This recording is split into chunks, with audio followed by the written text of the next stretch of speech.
abrir a palavra de Deus no livro dos Atos dos Apóstolos, livro que nós estamos estudando, Atos dos Apóstolos, capítulo de número 3. Atos dos Apóstolos, capítulo 3. Nós vamos ler os versos de números 13 a 17.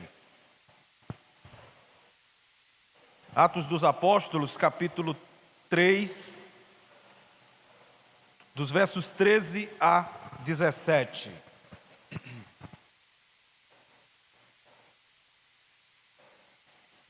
Enquanto os irmãos procuram, quero louvar a Deus pela vida dos nossos irmãos ali da Assembleia de Deus Madureira, não é isso?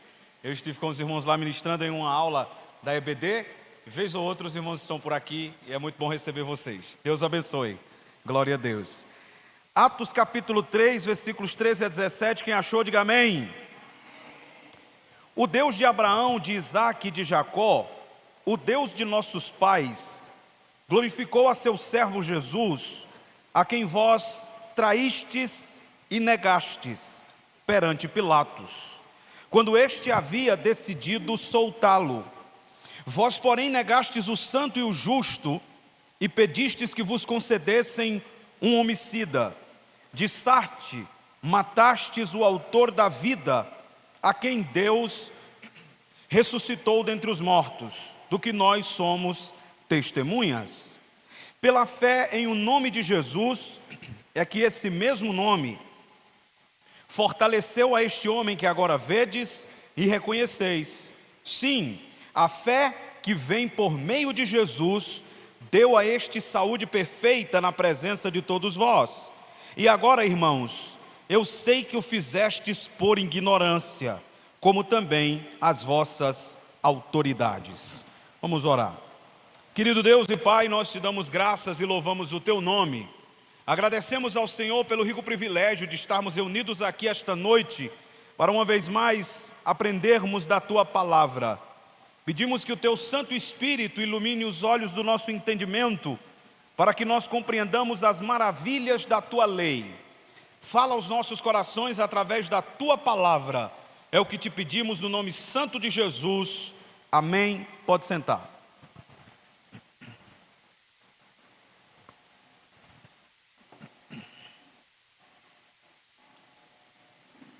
Meus irmãos, nós estamos estudando, como todos nós sabemos, o livro dos Atos dos Apóstolos, e nós chegamos no capítulo de número 3, e nas nossas últimas mensagens, onde nós estamos abordando a segunda pregação de Pedro no livro dos Atos dos Apóstolos, nós primeiramente observamos o versículo de número 11, e vimos aqui o alvoroço causado pelo milagre. Depois que aquele coxo é curado na porta formosa do templo, este milagre, esta cura, causou um grande alvoroço. E as pessoas ficaram perplexas com o ocorrido e partiram em direção ao ex-paralítico, a Pedro e a João. E diz o versículo de número 11 que eles foram até o pórtico de Salomão. E nós aprendemos que o pórtico era um lugar de ensino. Esses lugares eram usados pelos professores para transmitir conhecimento. E nós enfatizamos aqui que o milagre deste coxo, na porta formosa do templo, conduziu a multidão para o lugar do ensino. E os irmãos estão lembrados que nós aprendemos aqui que se o milagre, ele não conduzir a igreja para o ambiente do ensino, nós viraremos uma igreja mística. Uma igreja que apenas crê no sobrenatural, mas que não senta para ouvir a palavra. E nós temos exemplos de muitas igrejas assim no Brasil. Igrejas que são enlameadas por um misticismo muito parecido com a feitiçaria e que despreza, por exemplo, um culto como esse, um culto de ensino.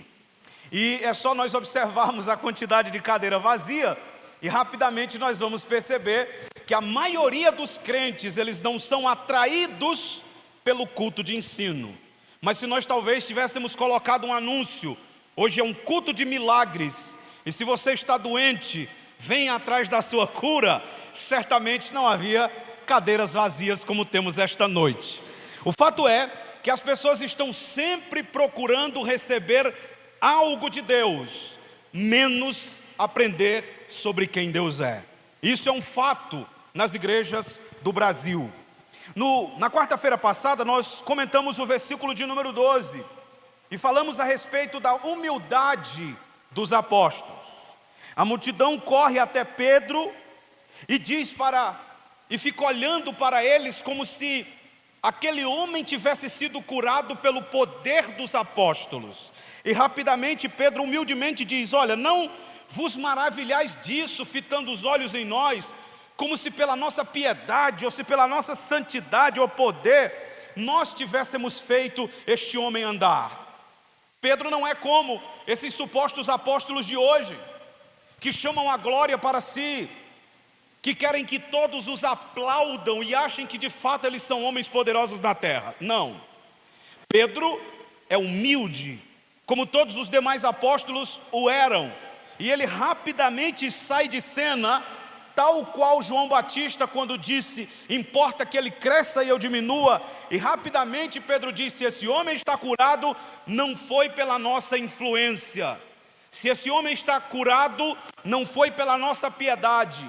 Se esse homem está curado, não foi porque a gente é santo demais. Se este homem está curado, ele está curado pelo poder de Deus. Aleluia. Essa é a primeira coisa que Pedro diz. Mas hoje, irmãos, nós veremos no ponto 3, no versículo 13 aí, uma acusação atormentadora. Porque depois que Pedro diz que o milagre, ou a fonte do milagre, ou o poder para realizar o milagre não está nele, agora Pedro vai acusar aquela multidão de ter, como diz o versículo de número 13, traído e negado o próprio Jesus. É curioso essas duas expressões que é usada no versículo 13, porque ela nos lembra dois personagens da Bíblia. Quem pode me dizer quem é? Alguém? Quem foi o homem que traiu Jesus? Judas. E quem foi o homem que negou Jesus? Pedro. Então Pedro, quando usa essas duas palavras no versículo 13, vocês traíram e negaram perante Pilatos a Jesus, Pedro está dizendo que aquela multidão, na verdade, haviam agido exatamente como Judas e como eles. Preste atenção que é assim que a gente entende a Bíblia. Eu pergunto aos irmãos: Judas foi salvo? Sim ou não? Não. Pedro foi? Então quando Pedro usa essas duas palavras, vocês traíram e negaram, ele está colocando diante da multidão duas pessoas: Judas, que traiu e não se arrependeu; Pedro, ele mesmo, que negou e se arrependeu. O que Pedro está dizendo aqui é: ao final desse sermão vocês vão decidir quem vocês são, Judas ou Pedro. Vocês entenderam? No final desse sermão vocês decidem se vão imitar a minha atitude, que neguei Jesus, mas me arrependi amargamente, estou aqui hoje pregando sobre ele, ou se vocês vão seguir o caminho de Judas, que traiu, sentiu remorso, mas o fim dele foi a morte, porque não houve arrependimento. Veja como a Bíblia é maravilhosa, irmãos. Não há nenhuma palavra sem propósito na Bíblia, porque não é obra humana, é obra do Espírito Santo de Deus. E foi Paulo quem disse em 2 Timóteo 3,16, toda a Escritura é inspirada por Deus. Então cada palavra aí o Espírito Santo colocou com propósito, não tem nada sem propósito. Mas antes de adentrarmos no versículo 13, nós devemos analisar claramente, irmãos, que Pedro vai acusar os seus ouvintes aqui. E ele vai dizer que aqueles da multidão, na verdade, eles foram os responsáveis pela morte de cruz do Filho de Deus, o Senhor Jesus Cristo. E ele já havia feito isso no seu primeiro sermão. Olha aí na sua Bíblia, Atos capítulo 2, versículo 36. Pedro já havia acusado no seu primeiro sermão aqueles que ouviram de ter sido responsáveis pela morte de Jesus. Olha aí Atos 2,36. Esteja absolutamente certa, pois, toda a casa de Israel, de que este Jesus, que vós, o quê? Mais forte, que vós o quê? Crucificastes, Deus o fez Senhor e Cristo. Agora prestem bem atenção, quem crucificou no sentido de pegar o martelo e os pregos e pregar Jesus na cruz? Os romanos. Sim ou não? Sim. Quem executou aquilo ali foi os romanos. Mas quem entregou foi a casa de quem? Olha o texto, a casa de Israel. Então Pedro está mostrando que tanto os judeus que executaram o crime, como a casa de Israel, que foi o mandante do crime, todos foram culpados da morte de Jesus. E Pedro não tem medo, irmãos, de acusá-los aqui. E no segundo sermão, Pedro vai fazer a mesma coisa. Prestem bem atenção, é muito importante nós estudarmos sobre a pregação apostólica, porque a partir da pregação apostólica nós vamos examinar que a maioria do tipo de pregação que tem sido pregada hoje não é a pregação apostólica. Pedro não está sentado num banquinho aqui com um jogo de luzes, dizendo para os seus ouvintes: meus lindos, vocês são o centro do coração de Jesus. Não, irmãos. Pedro está dizendo: vocês são assassinos, vocês mataram o Filho de Deus, vocês traíram o Filho de Deus, vocês negaram o Filho de Deus. Ou seja, a pregação apostólica era uma pregação que atormentava as consciências. E biblicamente falando, quando nós analisamos a Bíblia, irmãos, nós vamos observar que a pregação bíblica era sempre uma pregação que chamava o povo ao arrependimento, à reconciliação com Deus e à conversão. E os pregadores bíblicos, eles pregavam a verdade de Deus, mesmo correndo sérios riscos de vida. Então não tinha essa história de alisar, como a gente vê hoje. Eles eram fiéis na exposição do texto, e quando era necessário acusar o pecado, eles acusavam o pecado sem rodeios. Matthew Henry, ele diz que a pregação apostólica, ela não acariciava o ego humano, ela feria o ego humano, ao ponto de provocar no homem e na mulher arrependimento sincero. Esta era a pregação apostólica e esta é a pregação de todos os pregadores bíblicos. Veja comigo, por favor, o que está escrito no primeiro livro dos Reis. Vamos começar por aqui. Primeiro livro dos Reis de Israel. Vamos ver aqui um pregador bíblico pregando. Primeiro livro dos Reis de Israel. Vamos começar, irmãos, com o capítulo de número 18. Primeiro livro dos Reis, capítulo de número 18. Vamos ler a partir do verso 16. Depois que Elias vai até o palácio de Acabe e diz para ele que não haverá chuva, e passa um período lá no ribeiro de Querite, depois vai para a casa da viúva de Sarepta, e depois de algum tempo escondido, chega a hora de Elias então mostrar-se ao rei Acabe. E quando esse encontro acontece, olha o que está no versículo 16. Primeiro livro dos Reis, 18, 16. Então foi Obadias encontrar-se com Acabe, lhe anunciou, e foi Acabe ter com Elias. Verso 17. Vendo-o, ou seja, Acabe vendo Elias, disse: és tu o perturbador de Israel? Prestem bem atenção, irmãos, que nós estamos falando de um rei, um monarca poderoso. E os irmãos sabem que no período do Antigo Testamento, se o monarca mandasse matar alguém, a ordem era executada. Então qualquer palavra de Elias aqui poderia fazer com que fossem as suas últimas palavras. Se fosse alguns pregadores de hoje, eles diziam assim: ó rei, me perdoe se eu causei algum incômodo ao seu reino. Eu quero dizer ao Senhor que eu estou pronto para me retratar.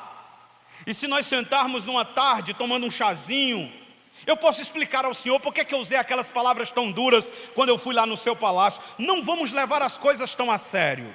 Foi isso que Elias fez, irmãos? Sim ou não? Não.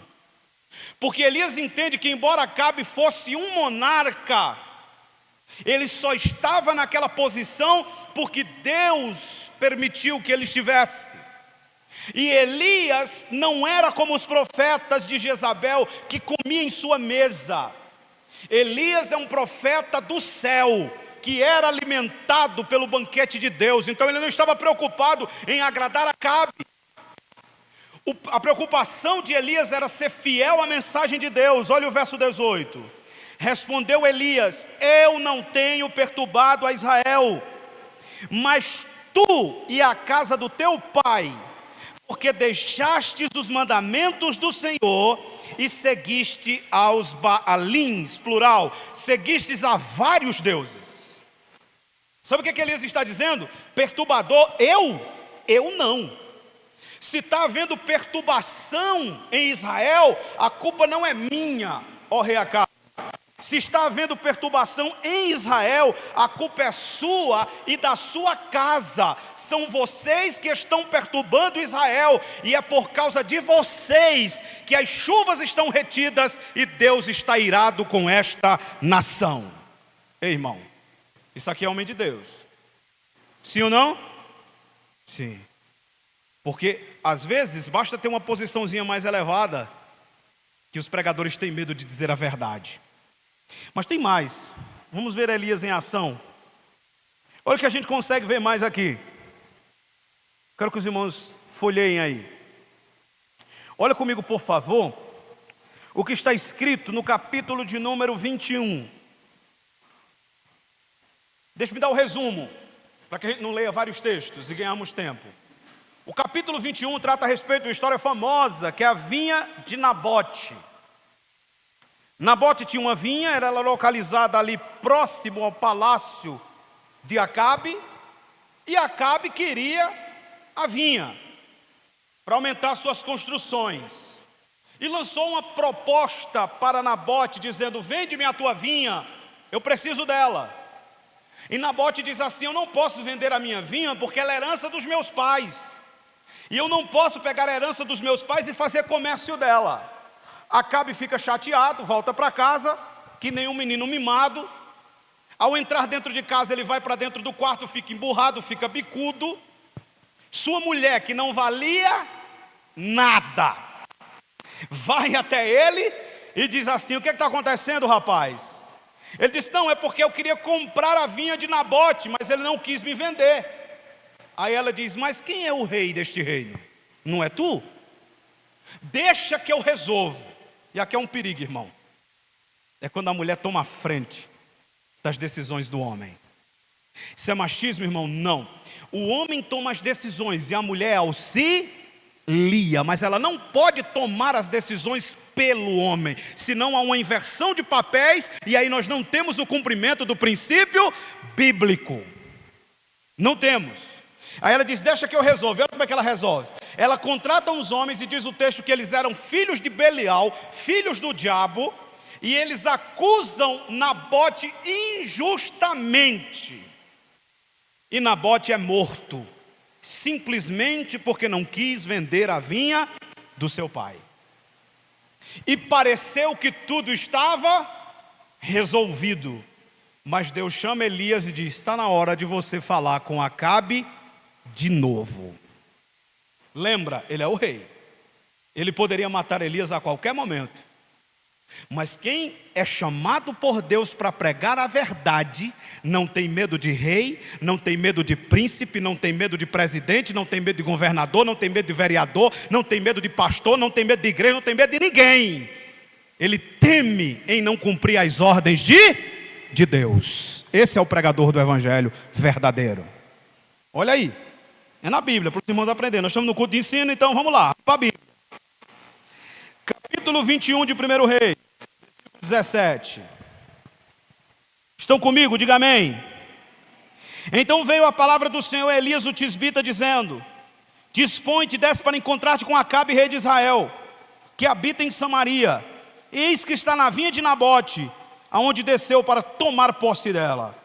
Far-lhe-ás dizendo: assim diz o Senhor, mataste ainda por cima, tomaste a herança. Irmão, isso aqui é uma acusação atormentadora, que é o nosso tema.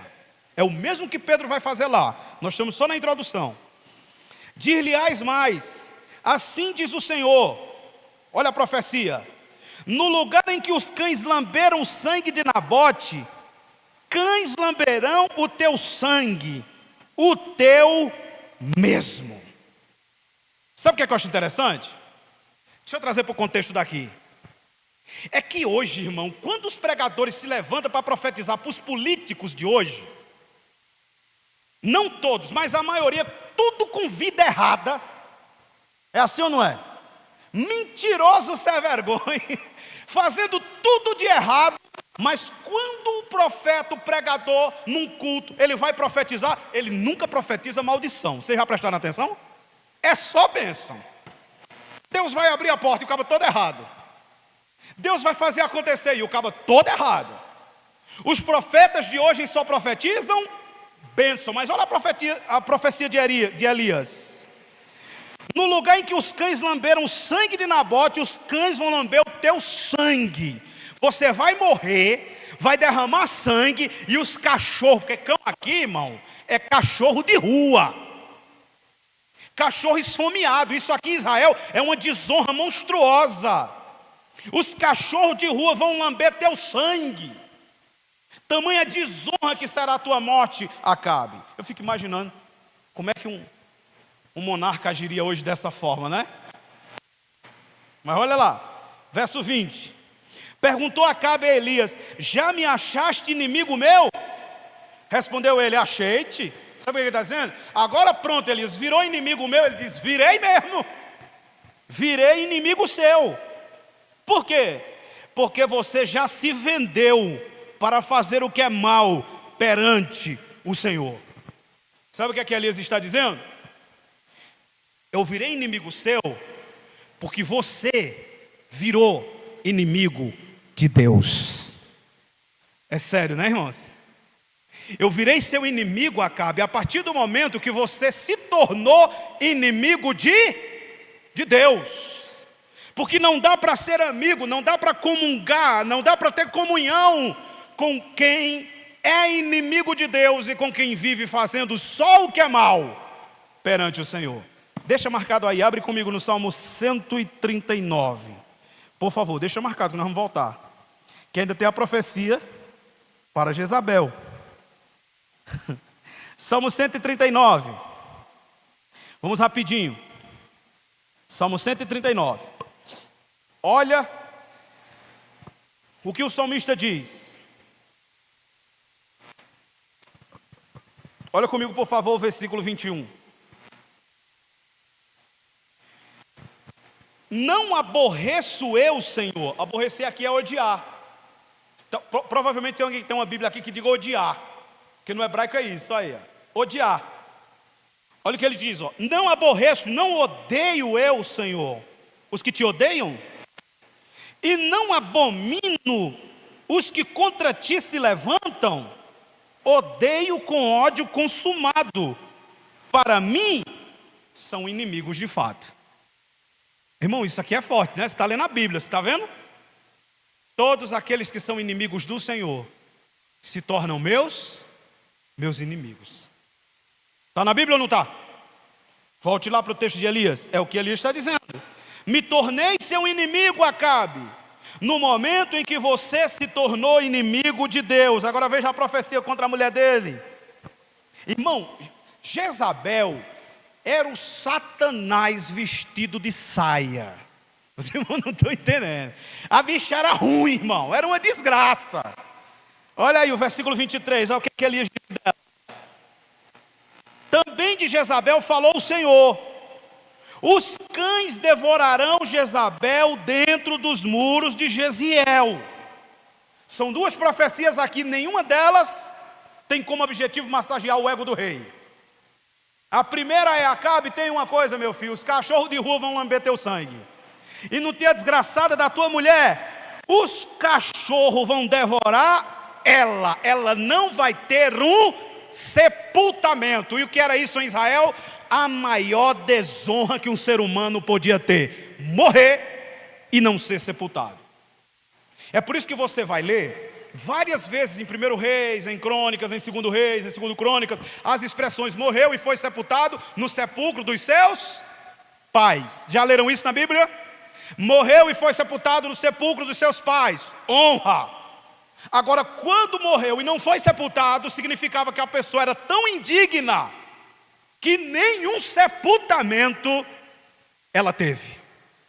Porque a preocupação de José de Arimateia em tirar o corpo de Jesus da cruz e colocar dentro do sepulcro dele? Porque deixar Jesus exposto na cruz era uma das maiores desonras a um ser humano, porque as aves do céu vinham e comiam o corpo em cima da cruz. Isso ali era muito abominável de se ver, era desonroso. Então é isso que ele está dizendo: Jezabel é tão ruim que ela não vai ter o direito de sepultamento. Será que se cumpriu, irmão? Vamos lá, olha, irmãos, vamos voltar para cá. Então a profecia foi sobre a morte de Acabe, e os cachorros iam lamber o seu sangue. Depois vem uma profecia forte sobre Jezabel, dizendo que os cães iriam devorá-la.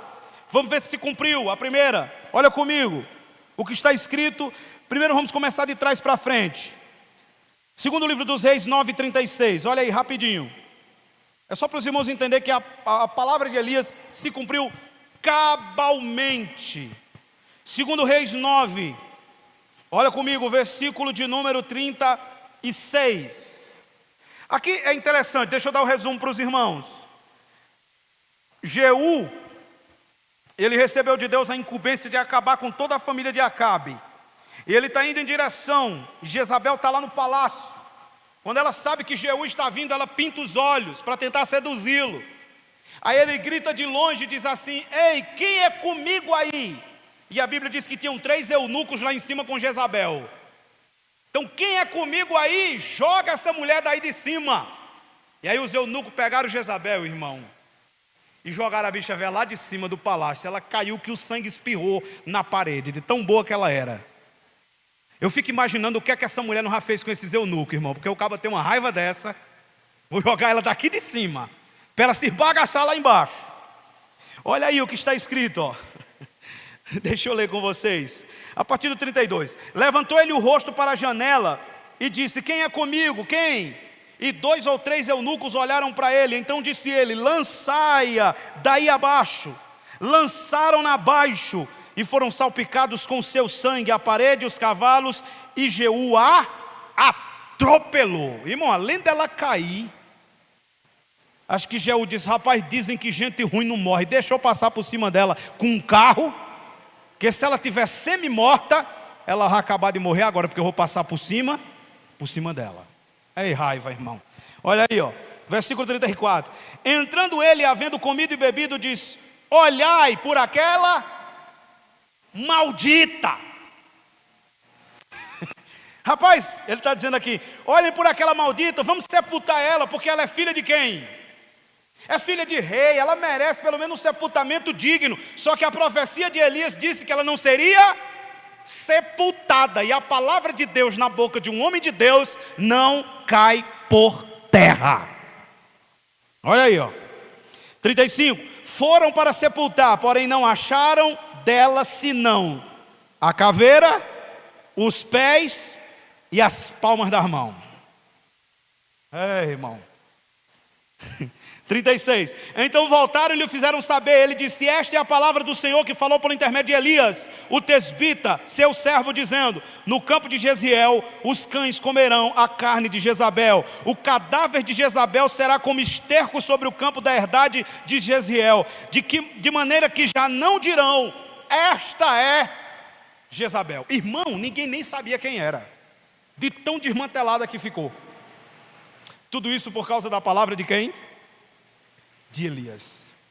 Ele faz uma acusação atormentadora a Acabe e a sua casa, e depois ele traz duas profecias sobre ele e sobre Jezabel, e as duas se cumprem cabalmente. Agora nós vamos analisar a primeira. Eu disse que nós começamos de trás para frente.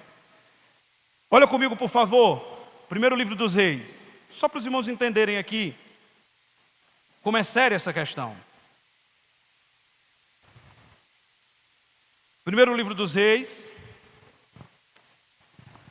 Deixa me pegar aqui o texto, só que eu quero ler com os irmãos, para a gente não ler tantos textos.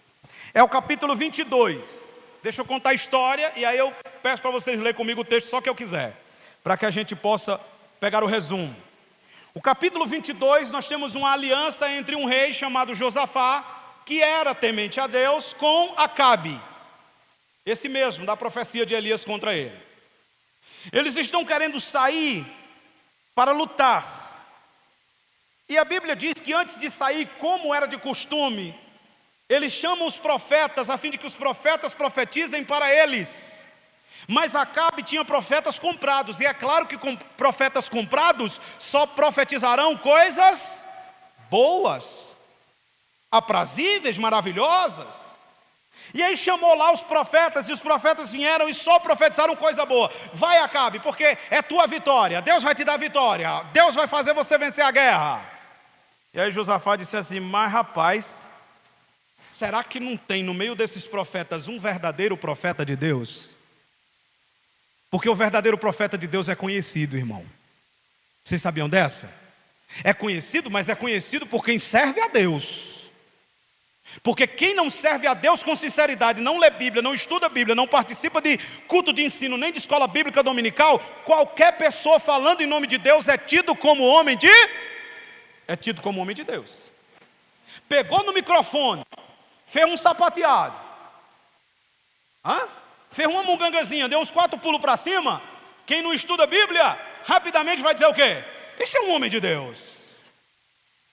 Mas um homem de Deus é provado pelas Escrituras. Não é pelo tom da voz, não é pelo pulo, não é nem pelos milagres que ele realiza. É pelas Escrituras. 1 João 4,1: provai os espíritos para saber se eles são de Deus. Tem gente fazendo muita coisa, irmão, mas não significa que é homem de Deus. E ainda bem que Josafá estava ali, porque ele sabia diferenciar o que era homem de Deus do que não era, o que era profeta de Deus e o que era profeta de Baal. Aí Acabe diz: tem um. E a primeira evidência que este que tem era um profeta de Deus é o que Acabe diz. Porque ele diz: tem um, mas ele nunca fala coisa boa a meu respeito. Pronto. Elias também não falava nada de bom a respeito dele. É a primeira prova. Aí Josafá, que era crente, disse assim: pô, irmão, te chama ele, homem. Olha aí comigo o versículo 13 agora. É bom a Bíblia, irmãos. Versículo 13. 1 Reis 22, 13. O mensageiro que foi chamar, o nome dele aí, como é? Micaías. O mensageiro que foi chamar Micaías disse: eis que as palavras dos profetas a uma só voz predizem coisas boas para o rei. Seja, pois, a tua palavra como a palavra de um deles, e fala o que é bom, rapaz. Versículo 14, Micaías aqui ele está usando de ironia. Eu já disse aqui aos irmãos que todo profeta de Deus, todo pregador fiel, ele gosta de ser irônico com os falsos. Olha o que ele diz no 14. Respondeu Micaías: tão certo como vive o Senhor, que o Senhor me disser, falarei. Vindo ele ao rei, este lhe perguntou: Micaías, iremos a Ramote de Gileade a peleja ou deixaremos de ir? Ele respondeu: sobe e triunfarás, porque o Senhor a entregará nas mãos do rei. Aqui ele está sendo sarcástico, irmão, irônico. Vem, Micaías, diz aí, dá certo, vai ter vitória. E assim hoje, né? Vai ter vitória, hein? Venceremos a batalha. Aí Micaías diz: sobe, mais ou menos assim. Deixa eu tentar reproduzir a forma como Micaías fala, porque no hebraico está assim, para os irmãos entenderem a ironia. Sobe, vai lá. No nordestino: arrocha, rapaz, vai ser medo, a vitória é tua. E eu imagino um sorriso no canto da boca. Olha a resposta do rei: Só para os irmãos verem como foi irônico. Versículo 16. O rei lhe disse: quantas vezes te conjurarei que não fales senão a verdade em nome do Senhor? Ele percebeu a ironia e disse: rapaz, eu estou falando sério. Me diga a verdade, vai dar certo ou não? Aí ele disse: o senhor quer ouvir a verdade? 17. Então disse ele: vi todo Israel disperso pelos montes, como ovelhas que não têm pastor. E disse o Senhor: estes não têm dono, torne cada um em paz para a sua casa. Verso 18. Então o rei de Israel disse a Josafá: eu não te disse que ele não profetiza ao meu respeito o que é bom e só o que é mal? Ei, mas isso é profeta. E na sequência ele diz: e tem mais. O Senhor me mostrou o enredo. E ele vai contando a história. E ele diz assim: na realidade, resumindo o que ele falou, você vai morrer nessa batalha, meu filho. E Israel vai perder o rei, e o povo vai ficar como ovelhas que não tem pastor. Aí Acabe se zangou. Olha o que é que Acabe diz aí no verso 27. E direis: assim diz o rei, metei este homem na casa do cárcere, angustiai com escassez de pão e de água. Em outras versões diz: pão de amargura. A minha tradução é: o pão que o diabo amassou, para os irmãos entenderem. Pão ruim, pão duro, irmão, mofado. E só dê água a ele, até que eu volte em paz. Olha o 28. Se você voltar em paz, o Senhor não falou na minha boca. Irmãos, isso aqui é um homem de Deus. Ele sabe que vai preso, ele sabe que não vai ter regalias na cadeia, ele sabe que a situação vai ser complicada. Ele poderia muito bem fazer um acordo com o rei agora, mas ele diz: não, meu acordo é com Deus. Se você voltar, Deus não falou na minha boca. Em outras palavras, você não voltará, Acabe, você vai morrer. Morreu ou não morreu? Vamos ver? Olha aí, versículo 34. Aqui é no meio da guerra. Ele tinha se disfarçado, botou as roupas dele no coitado de Josafá. Aí disse assim: se veste de mim. Olha como Acabe era sem vergonha, irmão. Se veste de mim, Josafá, porque eu vou vestido como um servo. Aí todo mundo vai pensar que tu é o rei. Em outras palavras, vai vestido de mim que quem morre é tu, eu não. Ele está tentando fazer, sabe o quê? Fazer com que a palavra de Deus não se cumpra. Sabe qual é a prova que Micaías é um profeta de Deus? É que ele está dizendo a mesma coisa que Elias disse. Você quer saber se um pregador que você ouve é um pregador verdadeiro? Veja se o que ele diz, a Bíblia diz. Percebeu? Se os profetas da Bíblia não dizem o que ele diz, pode jogar no lixo, pode deixar de seguir hoje. Se não há concordância entre a mensagem dele, a mensagem apostólica e profética das Escrituras, pode parar de ouvir agora. Não serve para você. Qual é a prova que Micaías é um profeta de Deus? Ele está dizendo a mesma coisa que Elias disse. Ele está seguindo a mesma linha de raciocínio do profeta que veio antes dele. Aí Josafá se veste de Acabe, vai para o meio da batalha. E os homens, quando vê lá, disse: esse ali, pega ele. Quando chegou lá, disse: não, não é ele não, aqui é outro. Josafá gritou logo, disse: não sou eu não. E cadê Acabe disfarçado? Mas a palavra de Deus tem que se cumprir. Olha aí o verso 34. Olha como as coisas de Deus é, irmão. Então um homem entesou o arco e, atirando ao acaso, ao nada, feriu o rei de Israel entre as juntas da sua armadura. Então disse este ao cocheiro: vira-me e leva-me para fora do combate, porque eu estou gravemente ferido. A batalha já tem acabado, irmão. Ninguém achou Acabe, mas a palavra de Deus tinha que se cumprir. Aí de repente o arqueiro vai passando e diz: rapaz, eu não vou voltar para casa com essa flecha, só sobrou essa, morra quem morrer. Aí Deus disse: pronto, agora eu vou. O primeiro míssil teleguiado, né? Só que era uma flecha teleguiada. Deus pegou aquela flecha, irmão, e foi mesmo na junta, mesmo na brecha entre a armadura e o couro de Acabe. Tum! E o sangue começou a descer. Porque a palavra de Deus não cai por terra. O homem atirou ao acaso, mas com Deus não tem acaso. Para o homem era acaso, para Deus era algo para que a sua palavra se cumprisse. E aqui uma notinha de rodapé, irmão. Na nossa vida não existe acaso, porque quem dirige a nossa vida é a providência de Deus. Então não tem acaso. Aí veja o 38. O rei morreu, ó, 37. Morto o rei, levaram-no a Samaria, onde o sepultaram.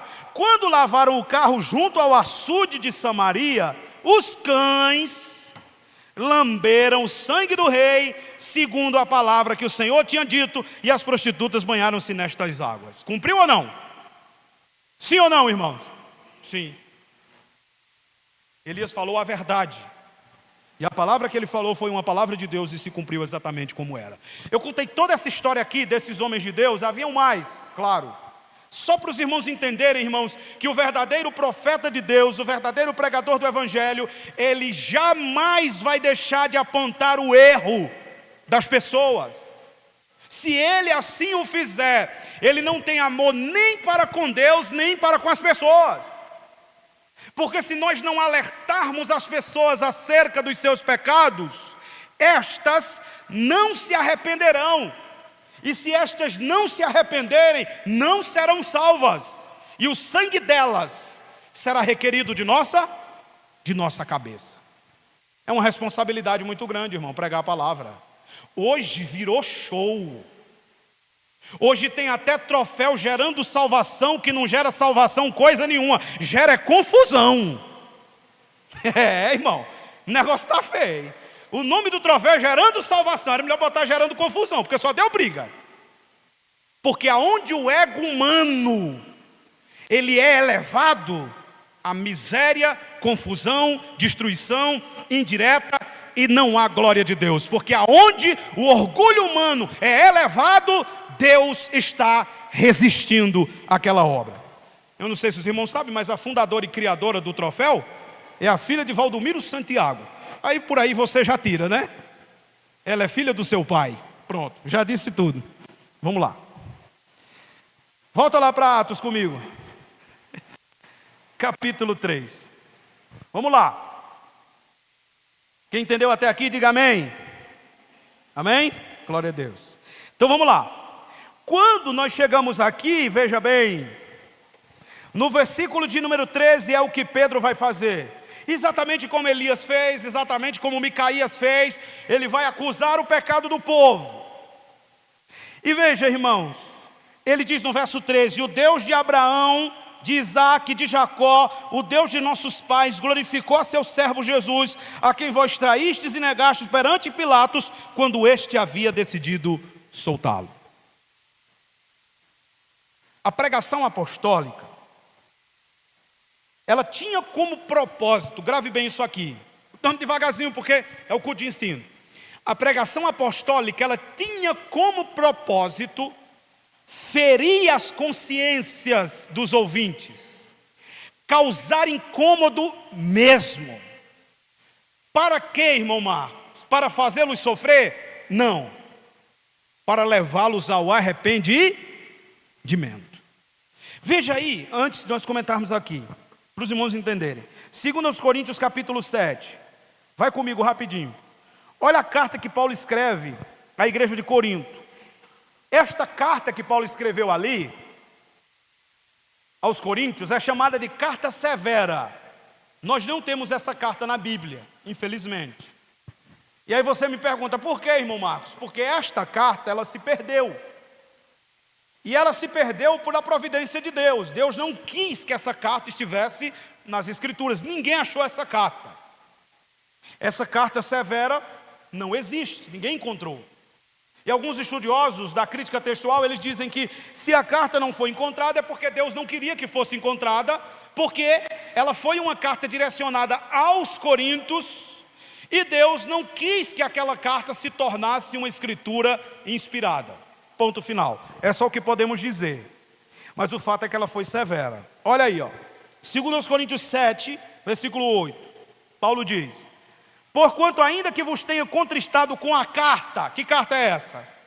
1 Coríntios? Não. É a tal carta severa que nós não temos na Bíblia. Olha aí. Ainda que vos tenha contristado com a carta, não me arrependo, embora já tenha me arrependido. Vejo que aquela carta vos contristou por breve tempo.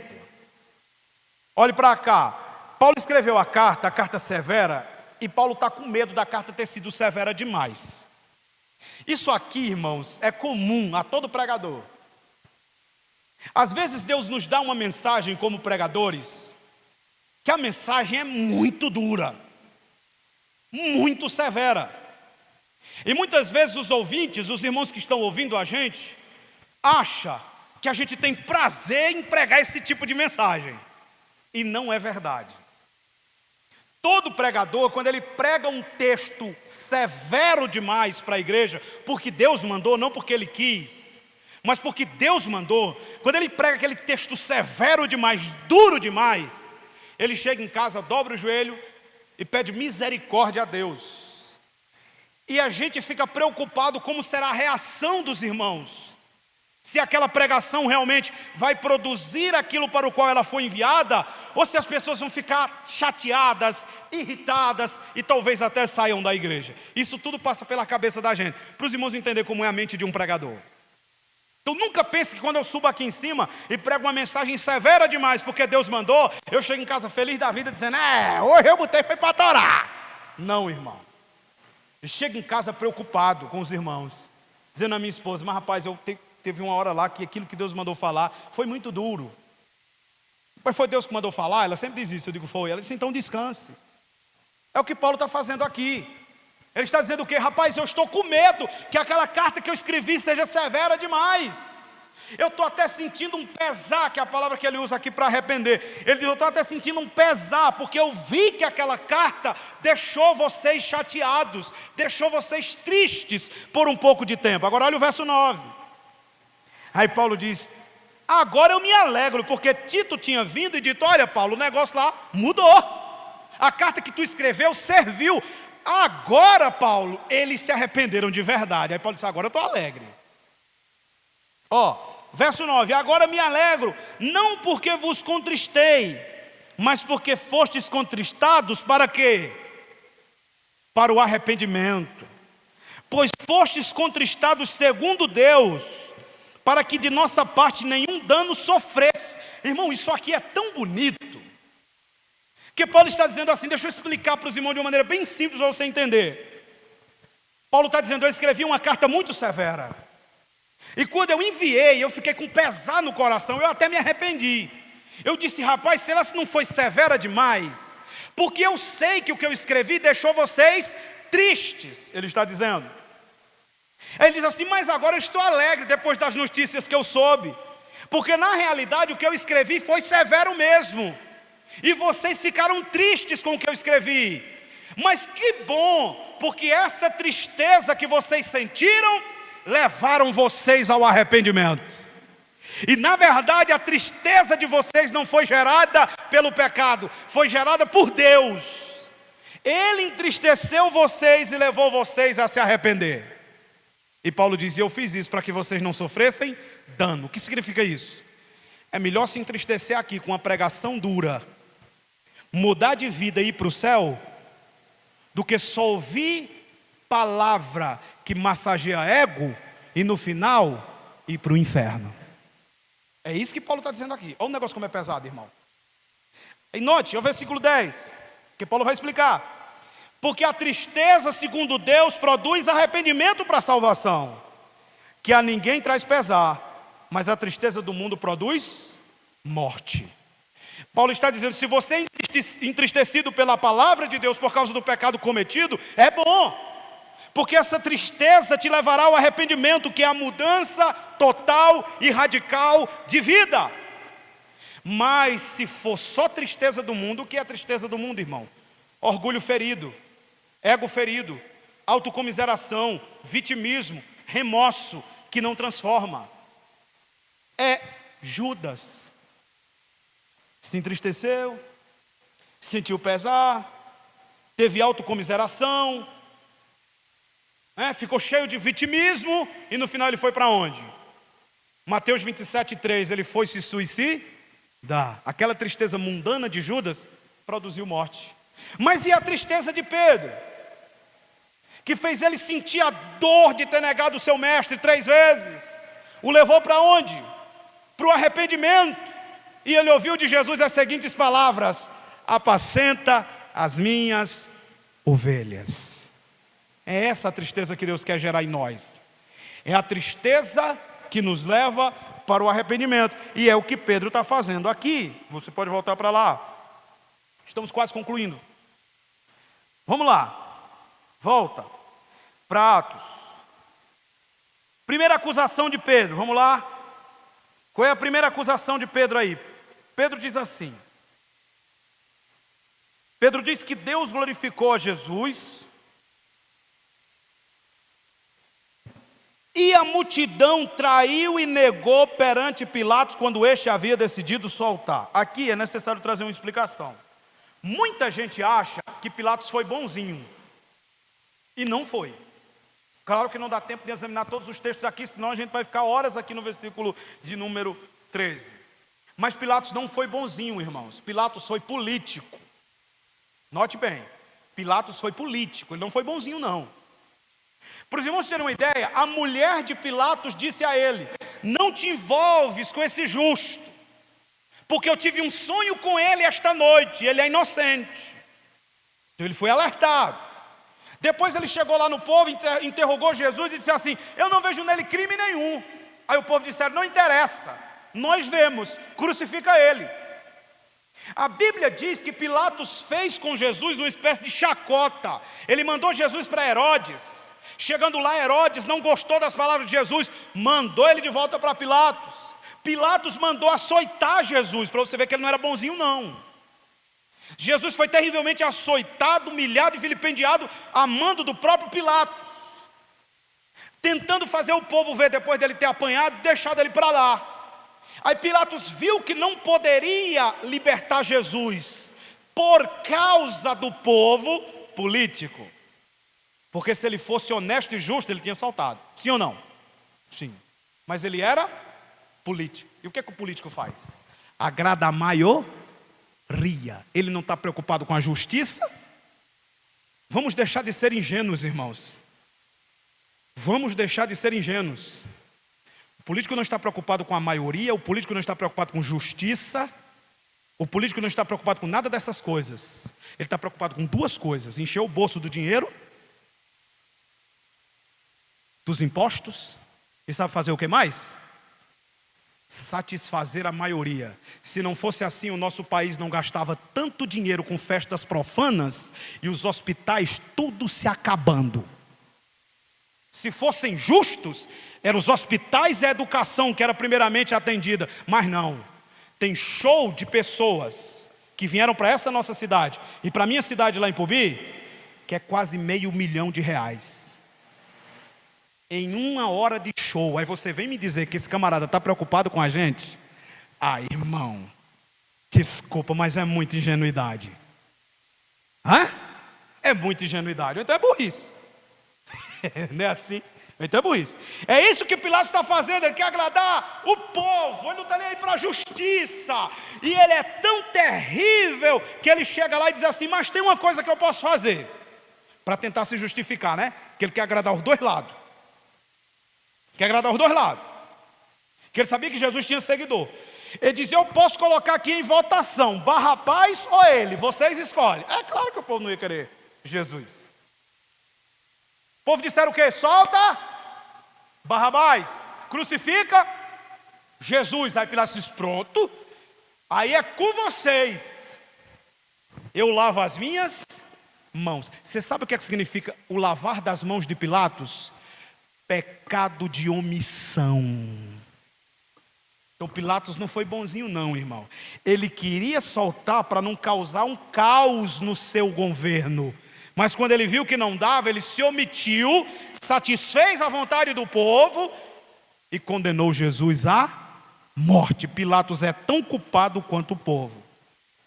Quando Pedro diz aqui àquele povo que eles decidiram que Jesus fosse crucificado quando Pilatos queria soltá-lo, Pedro está só tornando o pecado do povo mais pior do que o de Pilatos, porque ele está dizendo assim: Pilatos, que é um pagão, político.